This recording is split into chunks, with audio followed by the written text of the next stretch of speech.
పారా Olympics అంటే ఏంటి? 2024 Paralympics ఎక్కడ జరగనున్నాయి? ఇండియా మొత్తం ఎన్ని మెడల్ గెలవబోతుంది? మన తెలుగు రాష్ట్రాల నుంచి ఖచ్చితంగా మెడల్ సాధించే అథ్లెట్ ఉందా అనే విషయాల గురించి తెలుసుకుందాం. ప్రపంచంలోనే అతిపెద్ద స్పోర్ట్స్ ఈవెంట్ ఏంటంటే ఒలింపిక్స్. ఒలింపిక్స్ పూర్తయి నెల రోజులు కాకముందే మరో బిగ్ స్పోర్ట్స్ ఈవెంట్ మొదలవనుంది, అదే పారాలింపిక్స్. అసలు ఈ పారా ఒలింపిక్స్ అంటే ఏంటో తెలుసుకుందాం. పారా ఒలింపిక్స్ అనేది ఒక ప్రధాన ఇంటర్నేషనల్ స్పోర్ట్స్ ఈవెంట్. శారీరక వైకల్యం గల క్రీడాకారులు ఈ గేమ్స్లో పాల్గొంటారు. వారిని పారా ఒలింపియన్స్ అంటారు. ఇందులో బ్లైండ్నెస్, మొబిలిటీ డిజేబుల్, యాంపిటేషన్ అంటే శరీరంలో ఏదో ఒక పార్ట్ కోల్పోయిన వారు, మరియు పక్షవాతం గల ఆటగాళ్లు ఉంటారు. వీటిలో వింటర్, సమ్మర్ పారాలింపిక్స్ కూడా ఉన్నాయి. ఒలింపిక్స్ లో మన ఇండియా పర్ఫార్మెన్స్ అంతంత మాత్రంగా ఉన్న పారా ఒలింపిక్స్ లో మాత్రం పర్వాలేదనిపిస్తుంది.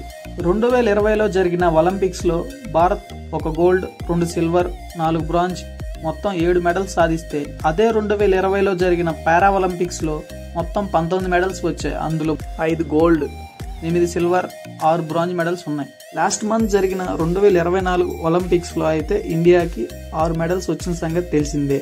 2024 పారా ఒలింపిక్స్ ఎప్పుడు, ఎక్కడ మొదలవుతుంది? 2024 పారా ఒలింపిక్స్ ప్యారిస్ వేదికగా ఆగస్టు 28 నుంచి సెప్టెంబర్ 8 వరకు జరగనున్నాయి. ఇందులో మొత్తం 22 క్రీడా అంశాలు ఉండగా ఇండియా 12 క్రీడా అంశాల్లో 84 మంది అథ్లెట్స్ తో బరిలోకి దిగనుంది.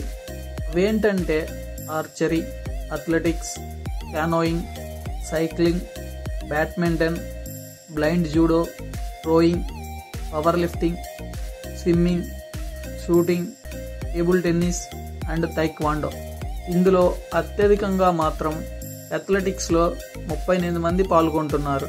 ఇక ప్యారిస్ ఒలింపిక్స్ ఆరంభ వేడుకల్లో ఇండియా తరపున ఫ్లాగ్ బేరర్ గా సుమిత్ అంటిల్, ఇండియాకి పారా ఒలింపిక్స్ నీరజ్ చోప్రా అని చెప్పవచ్చు. అతనితో పాటు భాగ్యశ్రీ జాదవ్ ఉండనున్నారు. వీరిద్దరూ టోక్యో ఒలింపిక్స్ లో పతకాలు సాధించారు. మొత్తం ఇండియా ఎన్ని మెడల్స్ గెలవబోతుంది? అథ్లెట్స్ యొక్క శక్తి సామర్థ్యాలు, వాళ్ళ ట్రైనింగ్ అన్ని దృష్టిలో ఉంచుకొని ఇంతకు ముందు సాధించిన 19 మెడల్స్ కంటే ఎక్కువ 25 వచ్చే అవకాశం ఉందని భారత్ పారా ఒలింపిక్స్ కమిటీ అధ్యక్షుడు దేవేంద్ర జజారియా ఆశాభావం వ్యక్తం చేశాడు. అయితే ప్యారిస్ పారా ఒలింపిక్స్ లో ఖచ్చితంగా బ్యాడ్మింటన్ లో మెడల్ సాధిస్తాడనే అంచనాలు ఉన్న టోక్యోలో గోల్డ్ మెడల్ సాధించిన ప్రమోద్ భగత్ డోపింగ్ నిబంధనలు ఉల్లంఘించాడని 18 months బ్యాన్ గురై ప్యారిస్ పారాలింపిక్స్ నుంచి తప్పుకున్నాడు. మన తెలుగు రాష్ట్రాల నుంచి ఖచ్చితంగా మెడల్ సాధించే అథ్లెట్ ఉన్నారా? ఇక మన తెలుగు రాష్ట్రాల నుంచి అర్షద్ షేక్ సైక్లింగ్ లో, కె నారాయణ రోయింగ్ లో, దీప్తి జివాంజీ 400 మీటర్స్ T20 విభాగంలో పాల్గొననున్నారు. దీప్తి జివాంజీ మన ఇండియాకి గోల్డ్ మెడల్ సాధిస్తుందని హోప్ ఉంది. 400 మీటర్స్ T20 విభాగంలో వరల్డ్ రికార్డ్ కూడా 55.07 సెకండ్స్ తన పేరిటే ఉంది. తమలోని లోపాలను వాళ్ళ బలాలుగా మార్చుకొని పారా ఒలింపిక్స్ బరిలో నిలవబోతున్న మన ఇండియన్ పారా అథ్లెట్స్ అందరికీ మనందరి తరపున all the best and good luck. Thank you for watching. Have a great day.